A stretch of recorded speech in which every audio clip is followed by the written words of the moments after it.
Mara gukanda kuri shortcut ya CapCut, iyi niyo page ya mbere izaho, akaba ari page ya mbere ibanza.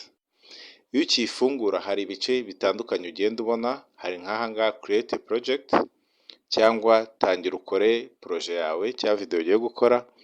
Hano hari sign in, join the pro.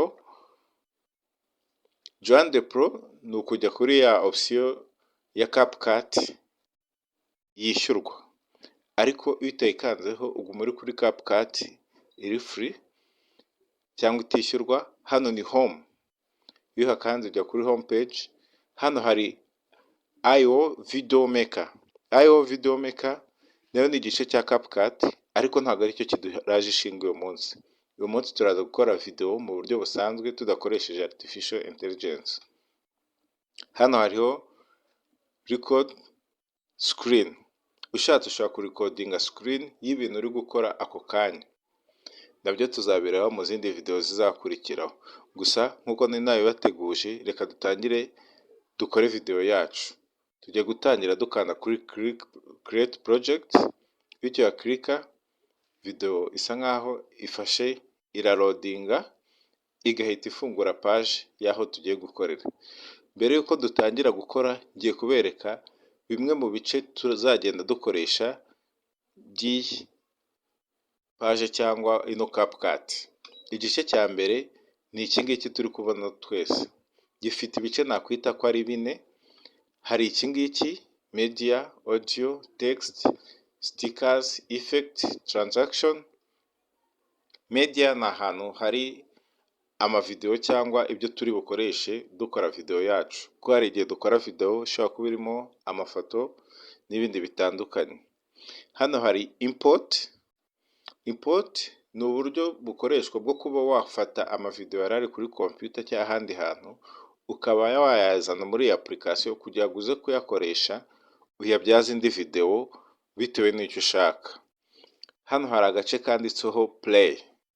Play kano ni agace ushobora kurebera ese video ndi gukora iri kugenda nk'uko mbishaka, cyangwa video uburyo irimo yakabaye imeze gutyo, ukaba wabihindura umaze kubanza kureba uko bimeze. Hano hari akandi gace ka nyuma ariko kitwa details. Details ni nk'ibiranga iyo video yawe.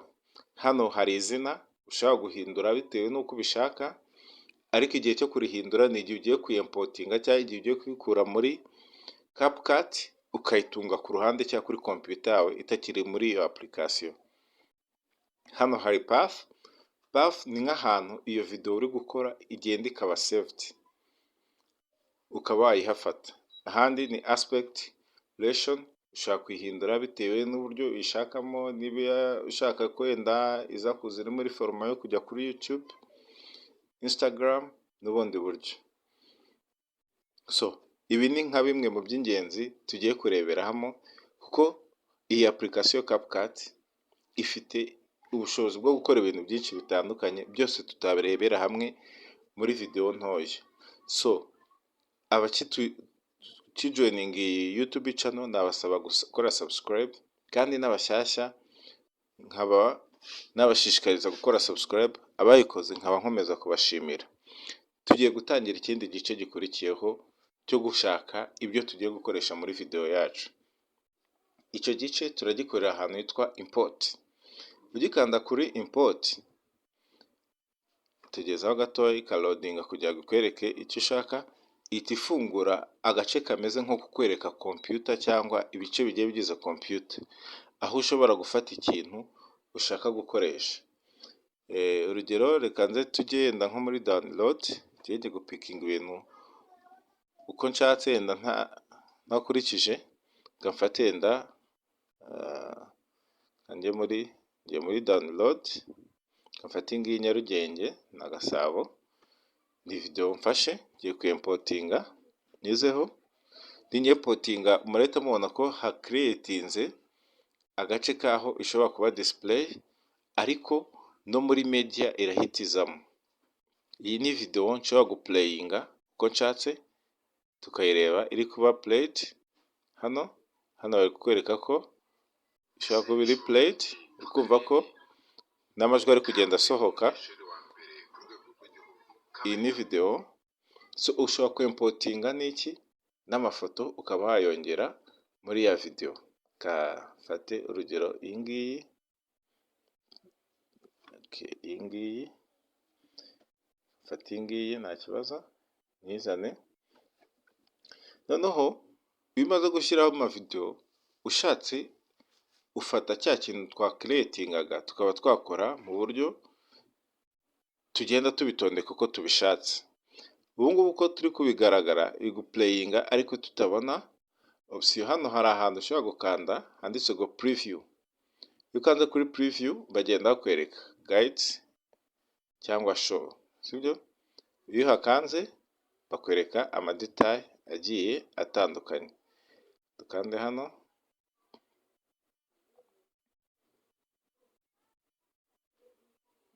itinda corresponding aho gato. Okay, hano ni kuri default, ushatse washyira hano kuri media. Ishyize kuri media, noneho baguha option zigiye zitandukanye. Noneho kuri media ushobora gufata iyi ngiyi nkayizana nkayidepoza hano, kugira ngo tugende tubona ese ikintu turi gukora kiba kidisplayinga, kikaba cyaduha option yo kuba twakieditinga cyakongeramo ibindi bintu bitewe n'uko tubishaka. Ni urugero hano murareba hano maze gukora ino video nyizanyemo hano muri media, ishobora kwiplayinga ikatwereka buri party igiye iriho. Iyo iri kwiplayinga bagenda batwereka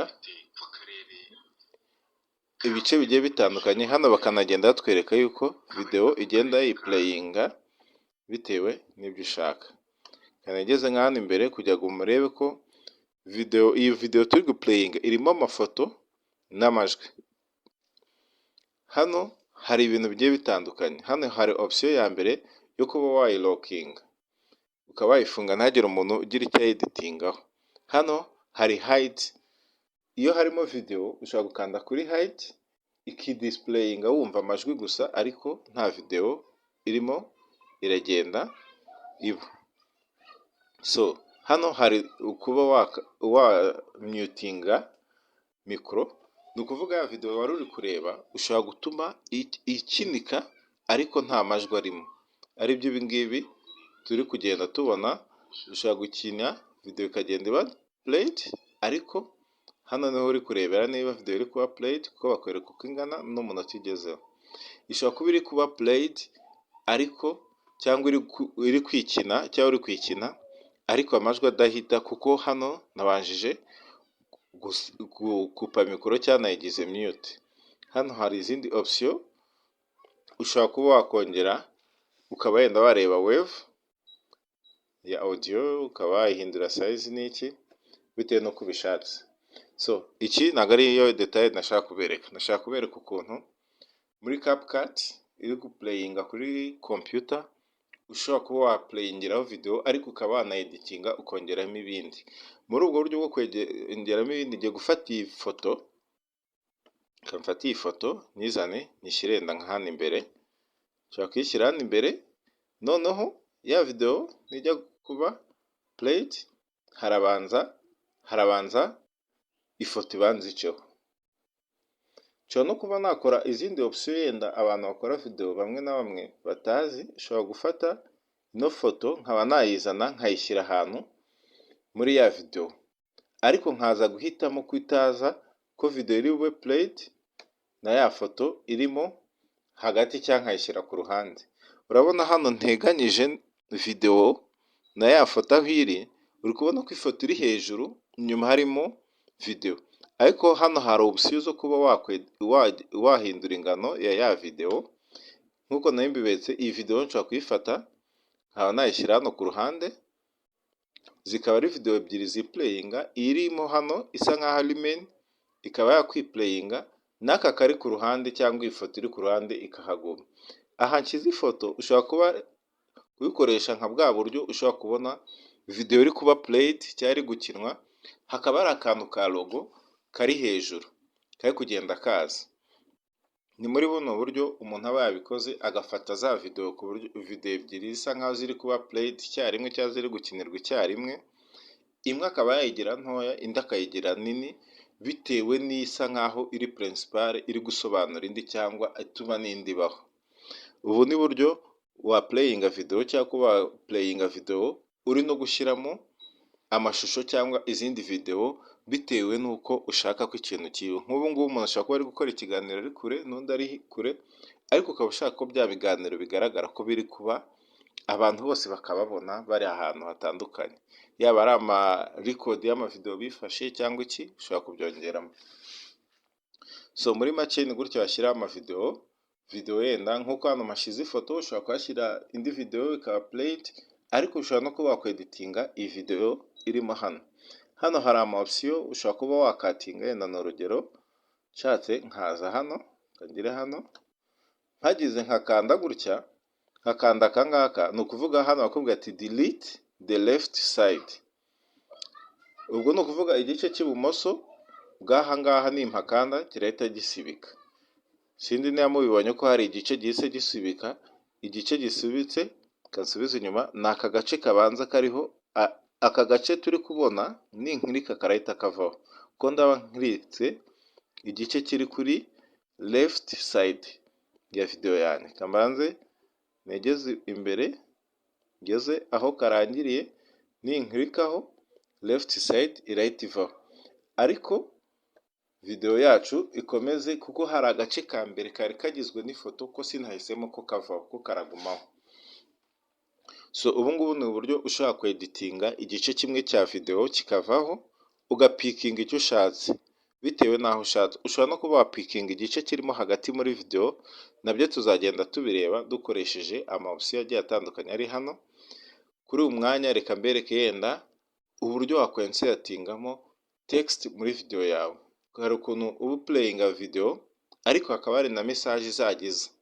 Ushobora guhitamo ko buri nyuma y'iminota 5 hazajya haza message ivuga ati n'urugero murakaza neza, mwakoze kubana natwe, message ushaka ko icamo muri iyo video, cyangwa kora subscribe, kakiremo yenda kora subscribe kugira ngo igihe uri kureba ya video umuntu agezemo hagati umwibutse gukora ikintu ushaka. Niba ushaka ko akora subscribe akaba yayikora, niba ushaka ko akora iki akaba yagikora. So ibyo ngibyo ni ukuza hano muri text, bikanze muri text hahita haza default text, urahakanda naho. Iyo hakanze default text bahita baguha option ya default nkuko muri kuyibona, sinzi niba iri kugaragara neza, ariko hano hari ahantu handitsemo default text. Iyo hakanze baguha option yo kuba wakweditinga ino default text. Iyo hakanzeho bahita baguha aho iri bube editable cyangwa kuba wayihindura. Dore ngaha hano hakaba hari option zigiye zitandukanye. Ushaka usiba iyari irimo ukaba wayisiba, ugasiba iyari irimo ukandikaho iyo ushaka, ukanandikaho mukore subscribe,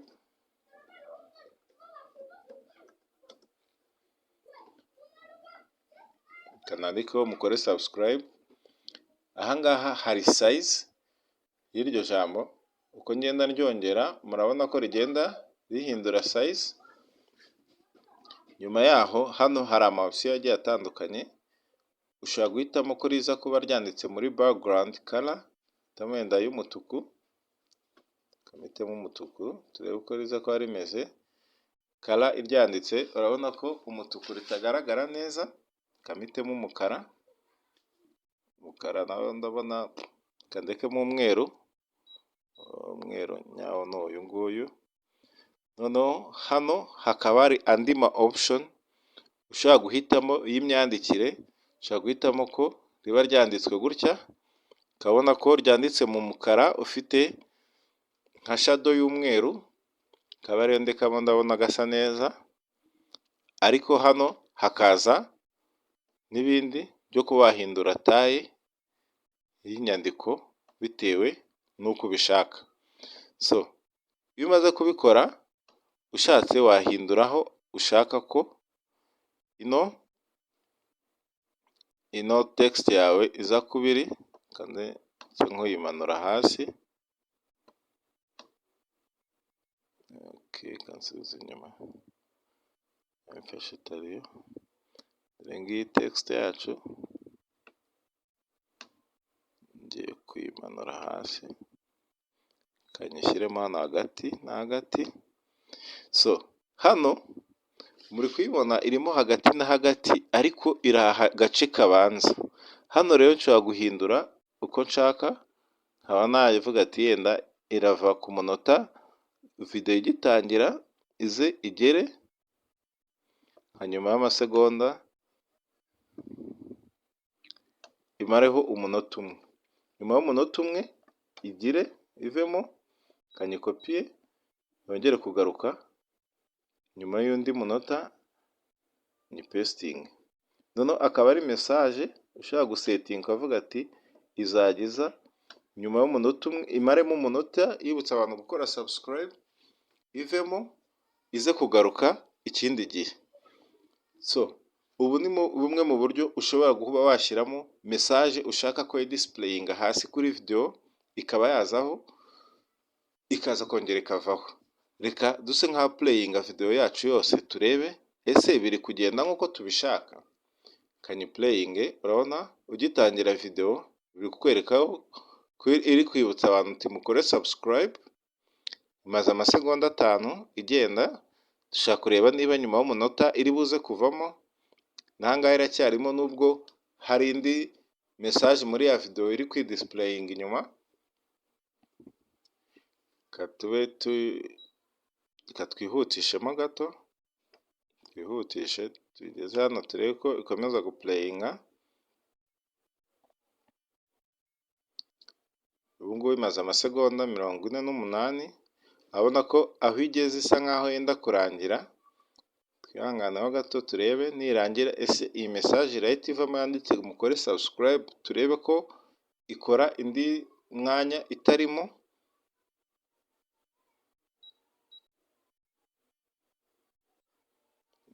Kanihutishaho gato kugira ngo turebe koko n'ibyo twakoze ari byo.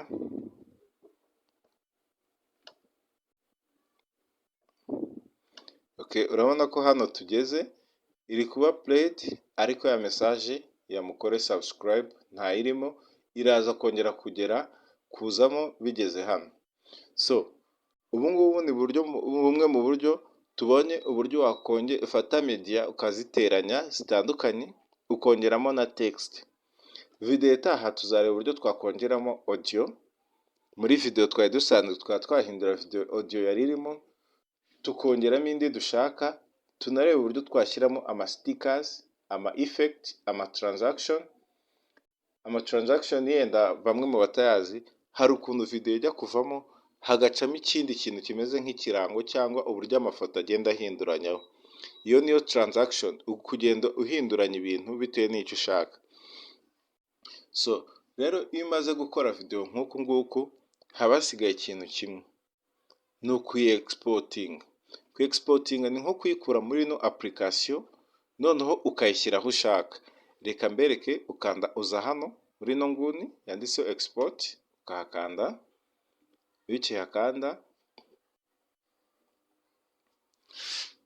Ukihakanda tegereze loadinga nk'uko muri kubibona, ntabwo bitwara umwanya, hahita hazaho agace kameze gutya. Sinzi tugitangira nakabasobanuriye, hano hari name, ushobora kuba wayihindura kanandikeho cut video. Noneho hano hari export to, uhitamo aho ushaka ko iba yajya. Hari ibirimo as default, ariko ushaka guhitamo weho aho ushaka. Reka mpitemo ko ngiye ijya muri download, selecting. Nyuma kwa selectinga ntegereze gatoya. Iyo maze kwa selectinga bakwereka details za video wakoze. Video tumaze gukora ifite resolution imeze gutya, ifite bitrate, megapixel, bakakwereka byose bigize. Ikanakwereka duration, dore ngiyi hano hasi ifite iminota 5 n'amasegonda 38, ikaba ifite size ingana na megabyte. 496. Iyo umaze kubibona byose ukanda export. Export ni ugufata ya video tukayikura muri application ya CapCut, noneho tukayishyira kuri computer mu buryo twayikoresha yo ubwayo nta watermark ibashije kuzamo. Iyo bigenze gutya, hano hahita hatangira loading. Iyo igeze ku 100 ibimaze kurangira, twagenda tukayibona hahandi twahisemo kwijya ku buryo umuntu yayikoresha. So mwakoze kubana natwe, kandi ntimwibagire gukora subscribe ku batarayikora, kandi munakomeze murebe amavideo yacu y'ubutaha. Ubutaha tuzakora video y'uburyo wafata ama audio ku ruhande ukayinsatinga muri video, ukaba wakoramo amajwi amwe namwe y'iyo video ugashyiramo andi bitewe nayo ushaka. Yaba ari ugushyiramo umuziki ukaba waplayinga nka background muri iyo video, cyangwa kuba wahindura amajwi ugafata amashusho abantu ukabashyiraho amajwi, cyangwa ukaba wayavugiramo bitewe n'icyo ushaka. Mwakoze kubana natwe.